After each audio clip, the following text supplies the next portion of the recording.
Hello everyone, welcome to the channel. तो कल EMRS ने जो है टीयर 2 एग्जाम का एडमिट कार्ड रिलीज कर दिया है और उस एडमिट कार्ड के अंदर ही उसने बहुत सारे जो डाउट्स थे, जो हम प्रीवियस वीडियो के अंदर सारे के सारे एफएक्यूज डिस्कस कर रहे थे, वो क्लियर कर दिए हैं। तो एक बार वो सारे के सारे जल्दी से इंस्ट्रक्शंस के अंदर देख लेते हैं, जो भी हमारे डाउट्स थे वो क्या थे और किस तरीके से वो क्लियर हो गए हैं। और फिर उसके बाद एक तुम्हें बेस्ट विशेस का मैसेज देना है, बस यही वीडियो का पर्पज है।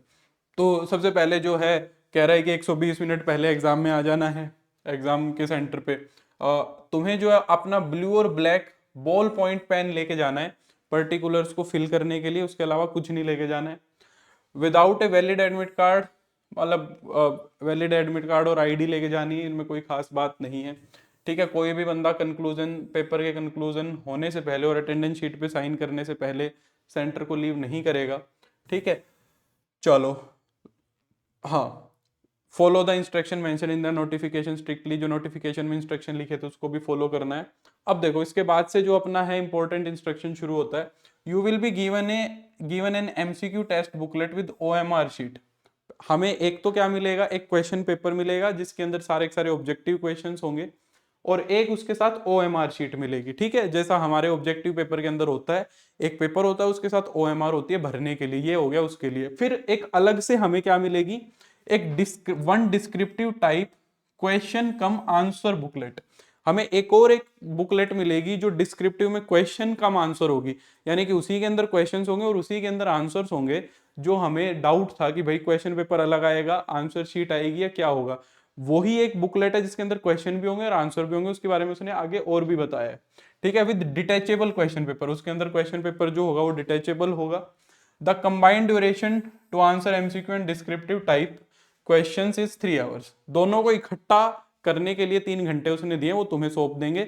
जैसे जो करना है वो करो। पहले अगर तुम्हें ऑब्जेक्टिव करना है तो ऑब्जेक्टिव करो, डिस्क्रिप्टिव करना है डिस्क्रिप्टिव, सारा सामान तुम्हें ला के दे देंगे। ठीक है, अब देखो, the corresponding circle is to be marked on OMR sheet. ठीक है, ओएमआर पे हमें गोला भरना है। In case of MCQ 1 mark award होगा, 1/3 मार्क जो होगा वो डिडक्ट होगा गलत आंसर के लिए। ठीक है, एक से ज्यादा गोला भर दोगे तो सवाल गलत हो जाएगा। ठीक है, चलो। अब आगे वाला जो 10वां क्वेश्चन है वो इंपॉर्टेंट है, 10वां जो इंस्ट्रक्शन है वो इंपॉर्टेंट है। The question cum answer booklet will have a space below each question to write its answer. तो ये बात यहां से क्लियर हो गई कि क्वेश्चन जो होगा उसी के नीचे स्पेस मिलेगा तुम्हें आंसर लिखने का, है ना। तुम्हें अलग से कोई क्वेश्चन और जो आंसर शीट है वो अलग अलग नहीं मिलेगी, उसी क्वेश्चन के नीचे तुम्हें आंसर लिखना है। तो यहाँ से कुछ डाउट्स क्लियर होते हैं। ठीक है, पहली बात तो जो अपना स्पेस है वो लिमिटेड रहेगा। तो जब अपना लिखना चालू करो तो थोड़ा आइडिया लगा लेना कि भाई मैं इस क्वेश्चन को इसमें समेट दूं, कहीं शुरू में तो खुला खुला खुला करने लग जाओ और आखिरी में फिर छोटे छोटे छोटे छोटे लिखो तो गंदा लगेगा। तो अपना उसी तरीके से एडजस्ट कर लेना है। रफ वर्क जो है तुम ओएमआर का जो क्वेश्चन पेपर मिलेगा उसमें कर लेना थोड़ा बहुत, तो है ना। अगर इसमें लास्ट में मुझे नहीं लगता अब तुम्हें स्पेस हो सकता है लास्ट के अंदर एक रफ का अलग से पेज दे दे, वो इसने मेंशन नहीं करा। बाकी जो ऑब्जेक्टिव वाला पेपर होगा उस पे तुम रफ काम कर सकते हो अपना। ठीक है, यहां तक तो ये बात होती है। दूसरा, सब्जेक्टिव शीट के अंदर पहले अपने क्वेश्चंस तुम्हें फिर भी देख लेने, जैसे मैंने पिछली बार तुम्हें बताया था कि भाई तुम पहले जो आते हैं वो करो, फिर जो कम आते हैं वो करो, और फिर जो बिल्कुल नहीं आते वो करो। अब वो तो डर है ही नहीं कि बीच में शीट खाली छूटेगी, कटिंग होगी, क्योंकि वो तो सारे ही पेपर चेक करेंगे। 15 के 15 क्वेश्चन जो है उनको सारे चेक करने पड़ेंगे। ठीक है, क्योंकि सबके नीचे स्पेस होगा तो हर एक क्वेश्चन की मार्किंग नीचे होगी, तो खाली छूटे भरे तुम्हें उससे मतलब नहीं है। तुम्हें जो क्वेश्चन करने हैं पहले वही करना है। एक बार नजर जरूर मार लेना क्वेश्चंस पे, जो आते हैं पहले वही करना। ठीक है, उससे फर्क अब नहीं पड़ता है कि पहले कौन सा कर रहे हैं बाद में कौन सा कर रहे हैं, बट इस तरीके से फर्क पड़ता है कि जो तुम्हें आता है अटेम्प्ट तो पहले वही करना। ठीक है, ठीक है। The answer of the concern question should be written only in the specified space. कह रहा है जो आंसर है वो स्पेसिफाइड स्पेस के अंदर ही लिखना है। The answer written anywhere else will not be evaluated. उसके अलावा अगर कहीं भी लिखोगे तो वो इवेल्युएट नहीं होगा तुम्हारा आंसर। ठीक है, कोई नेगेटिव मार्किंग नहीं है डिस्क्रिप्टिव टाइप क्वेश्चंस के अंदर। ठीक है, हाँ। अब देखो, एक और जो बड़ा डाउट था कि लैंग्वेज वाला, accept in case of TGT PGT language subject. TGT PGT के लैंग्वेज के सब्जेक्ट्स को छोड़ के, यानी कि लैंग्वेज के सब्जेक्ट हिंदी इंग्लिश संस्कृत जो भी बच गए, उन सारों को छोड़ के जो मैथ साइंस वाले सारे के सारे जो सब्जेक्ट्स हैं, the candidates have to tick on the cover page the medium Hindi और English in which they want to write the answers. जो बंदे हैं मैथ वाला, केमिस्ट्री वाला, कोई भी है, उसको कवर पेज के ऊपर ही अपना टिक मारना है, हिंदी पे या इंग्लिश पे, जिसके अंदर वो अपना पेपर अटेम्प्ट करना चाहता है। तो ये बात अब क्लियर हो गई कि तुम्हारा जिसमें मन करे उसमें पेपर अटेम्प्ट करना। जो हिंदी मीडियम वाले हैं, अगर हिंदी में करना है तो हिंदी में करना, इंग्लिश में करना है तो इंग्लिश में करना, शुरू में ही अपना टिक कर देना। जो टिक कर दिया उसी में ही करना पड़ेगा। ऐसा ना हो कि तुमने हिंदी में टिक कर दिया और बाद में तुम इंग्लिश में कर रहे हो। इससे कोई फर्क नहीं पड़ता कि तुमने एप्लीकेशन फॉर्म में हिंदी भरा था, इंग्लिश भरा था। तुम चाहो तो इंग्लिश टिक करके और अपना इंग्लिश में पेपर आराम से करो, उनको कोई मतलब नहीं है तुम किसके बंदे हो। ठीक है, हिंदी मीडियम के हो चाहे इंग्लिश के हो। Accordingly the answers in question cum answer booklet should be written only in Hindi और English medium as selected on the cover page. तो तुमने जो कवर पेज पे मीडियम सिलेक्ट करा था उसी में ही तुम्हें अपना उत्तर लिखना है। The answers written in different medium will not be evaluated. अगर तुमने हिंदी सिलेक्ट करके इंग्लिश में लिख दिया या इंग्लिश सिलेक्ट करके हिंदी में लिख दिया तो वो उसको इवेल्युएट नहीं करेंगे। ठीक है। टीजीटी पीजीटी जो लैंग्वेज वाले सब्जेक्ट्स हैं, उसमें तो जो कंसर्न लैंग्वेज है हिंदी वाले हिंदी में लिखेंगे, हिंदी का पेपर है तो इंग्लिश वाले इंग्लिश में लिखेंगे, उसमें हमें कोई मतलब नहीं है। ठीक है। After completion of examination you should hand over the OMR sheet, question cum answer booklet to the invigilator exam. तो जब पेपर कंक्लूड हो जाएगा तो तुम्हें क्या क्या देना है, एक तो ओएमआर देनी है और एक जो तुम्हारा सब्जेक्टिव वाली क्वेश्चन और आंसर की बुकलेट है वो देनी है। ये दो चीज तुम्हें इन्विजिलेटर को देनी है। ठीक है। You are allowed to carry with you MCQ test booklet.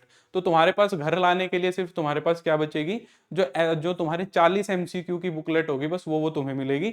Subjective उसी के अंदर चले जाएंगे। तो तुम्हें मुझे मेमोरी बेस्ड क्वेश्चंस बताने पड़ेंगे, है ना। आंसर जो ऑब्जेक्टिव वाला है वो तुम मुझे भेज सकते हो। ठीक है। चलो, the admit card is provisional, ये बेकार की चीज है। विजिट द एग्जामिनेशन हॉल, एक दिन पहले चले जाना, कल तो चले ही जाओगे। ये डायबिटिक कैंडिडेट्स जो हैं वो शुगर की टैबलेट, कैंडी फ्रूट्स अपने साथ ले जा सकते हैं। For updates related to MRS, ठीक है, वो कह रहा है कि वेबसाइट पे देखते रहना। ये सारी इंस्ट्रक्शंस है। हाँ, तुम्हें लेके क्या जाना है, तुम्हें द मस्ट कैरी अपने साथ क्या क्या लेके जाना है। एक तो एडमिट कार्ड ले जाना है, आईडी प्रूफ ले जाना है, ब्लैक और ब्लू बॉल पॉइंट ले जाना है, ट्रांसपेरेंट वाइट बोतल, अगर तुम्हें पानी पीना है तो ले ही जाना, अपना 3 घंटे का पेपर है, पानी की बोतल जरूर लेके जाना। ऐसा कहते हैं जब हम बीच बीच में पानी पीते रहते हैं, साइंटिफिक स्टडी है, बीच बीच में जब हम पानी पीते रहते हैं तो हमारा सिस्टम सही काम करता है। एक एक घूंट बीच में पीते रहना, एकदम से मत आधा लीटर पी जाना, कहीं फिर तुम्हारे को टॉयलेट जाने का मन करे पेपर के बीच में। ठीक है, थोड़ा थोड़ा पीना, उससे क्या रहेगा कि तुम्हारा सिस्टम सही काम करेगा। हमारी जो मेमोरी है, हमारा जो बॉडी है वो थोड़ी सी रिलैक्स रहती है, स्ट्रेस में नहीं आती। तो एक एक दो दो घूंट, एक एक दो दो सिप जो है वो बीच में लेते रहना। ठीक है, एकदम से मत गटक जाना सारा। हाँ, अब जो बार्ड आइटम्स हैं उनको देखो, यानी कि जो प्रोहिबिटेड आइटम्स हैं, यहां से भी तुम्हें बहुत इंपॉर्टेंट बातें पता लगेंगी मैथ्स वालों के लिए special. Metallic items, books, notes, ये तो हमें पता ही है। ज्योमेट्री पेंसिल बॉक्स नहीं ले जाना है बिल्कुल भी। गोल्ड और आर्टिफिशियल ऑर्नामेंट्स, ये तो वैसे भी नहीं ले जाओगे तुम। अब ये देखो, pencil, plastic pouch, pencil pouch, ये भी नहीं ले जाओगे। अब देखो, ना तो पेंसिल ले जानी, ना स्केल ले जाना। पेंसिल और स्केल तुम्हें नहीं लेके जाने, और वो जो प्रकार आता है वो भी नहीं लेके जाना। तो ज्योमेट्री वाले क्वेश्चंस हो सकता है ना आए, और अगर आएंगे तो उसके बिना ही मैनेज करने पड़ेंगे तुम्हें, स्केल के और उसके बिना। पेन से खींच लेना सीधी लाइन जो है, या तो अपना जो दूसरा पेन होगा उससे खींच लेना, या फिर अगर तुम्हारे को पेपर से ही खींचना हो किसी भी तरीके से एडजस्ट करना।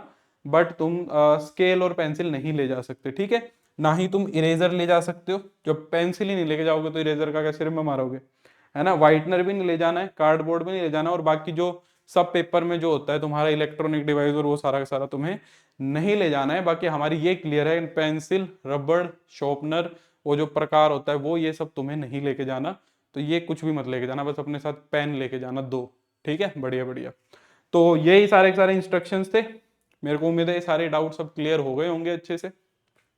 अब तुम्हारे को अपना क्या देना है, बस बहुत अच्छा एग्जाम के अंदर देना है, बिल्कुल भी स्ट्रेस नहीं लेना है, मजे से अपना पेपर करना है, विदाउट स्ट्रेस फ्री करना है। पेपर हमेशा ऐसे दो कि तुम्हारा सिलेक्शन होगा ही होगा। मतलब ये सोच के ही नहीं देना पेपर कि होगा कि नहीं होगा। पेपर हमेशा ऐसे ही देना है कि बस ये तो फॉर्मेलिटी चल रही है, पे सिलेक्शन तो मेरा होना ही है। ठीक है, इतना कॉन्फिडेंस रहे, बट ओवर कॉन्फिडेंस भी ना हो कि कुछ का कुछ ही हो जाए। एक पॉजिटिव अप्रोच होनी जरूरी है, पॉजिटिव थिंकिंग के साथ जाओ, अपने मन को, अपने आप को कंट्रोल में रखो, और सेल्फ डाउट नहीं करना है। जो किया है उस पर कॉन्फिडेंस रखना है और पूरा मन लगा के पेपर देना है। और मेरी उम्मीद है कि जब आओगे तो मुझे बहुत सारे हैप्पी फेसेस की रिपोर्ट मिले कि सर पेपर बड़ा अच्छा हुआ, हमने जो मेहनत करी वो फ्रूटफुल रही। तो इसी उम्मीद के साथ सभी को ऑल द बेस्ट। पेपर के बाद तुम्हारे फीडबैक्स का इंतजार है और क्वेश्चन पेपर का भी इंतजार है। ठीक है, तो एमसीक्यू तो मैं करा ही दूंगा। चलो तो बाय। मेरे को उम्मीद है बहुत बढ़िया पेपर होगा तुम्हारा परसों। ये हमारा VMRS से पहले लास्ट मैसेज है, अब इसके बाद हम पेपर के साथ ही मिलेंगे।